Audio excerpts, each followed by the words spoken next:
as far as our audience and filmmakers, someone is home right now, a filmmaker out there, or not even a film, somebody who just has an idea for a story. Mm, What do you recommend is one of the first things that they do besides just writing it? okay. Um, well, so if they're a filmmaker and they have a story that they want to tell, Well, well, let's just say someone has a story that they want to tell, but they're not necessarily filmmakers. Because oh, during the pandemic, one of the things that really occurred, music sales went up. A lot of people bought mm, guitars because they were home. A Right. lot of films got watched, and mhm. during the process, a lot of people were interested. I think I'd like to make a film, and people Oh yeah, started writing, and then all these film festivals, yeah, online festivals came up, right? right. I think it was just a lot of people that were at home and always had it in the back of their mind, And I always think that it's much best. Is that terrible English? It's good Let's enough just for me. let's just It works, John. Can we just go with that? Yes. I think it's much best if people just create art and create films, and if you have a story to tell, Yeah. do it. I always say write I down a agree. synopsis or write down something, and then try to Yeah. figure out how you're going to shoot it. I love, now I noticed like on my film crew, they were figuring out problems, right? Technical problems on their phone, just going straight to YouTube, right? I Interesting. kind of like the old school because my parents were both teachers, right? My dad was an art teacher. So Okay. I learned a lot of the art process and the artist's way through him. Awesome. But I do like to be, me personally, like to be in a class. So like in screenwriting, I wanted to see a class. I wanted to know the first act, second act, third act structure. I didn't want to get lost in the second act, which happens in a lot of Right.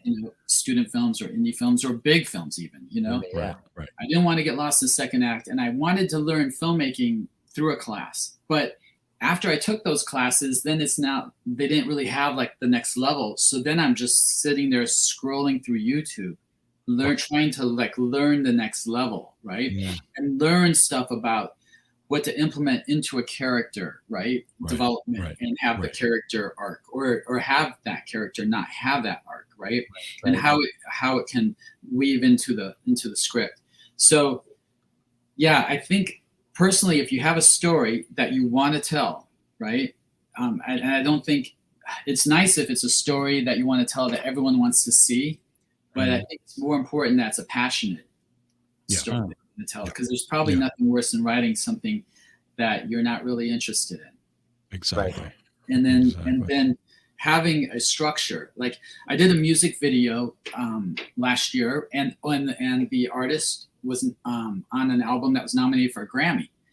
And even in that, I found myself saying, okay, this is the first act, and then we have to have the second act where she goes on this journey on her tours, right, in the video, where she's going to LA, to New York, to Africa, and she's going to these different places on her tour. And then the third act will sum it up back here. So I didn't think of that like planning it out like that necessarily, but I just kind of like, I think we need a first, second, and third act in this music video. You know what I mean? Right. And I think it played better that way. Yeah, So yeah. even in a music video, I think a first, second, and third act is necessary, because in the scripts that I write, they really go, they go rogue anyways, right? So that structure, right, that Yeah. I can rely on. And having done my first film where people are like, your film went way off here, and then it goes way off here. You should have had a structure. I'm like, well, I did have a first act, second act, and third act. It's just, Right.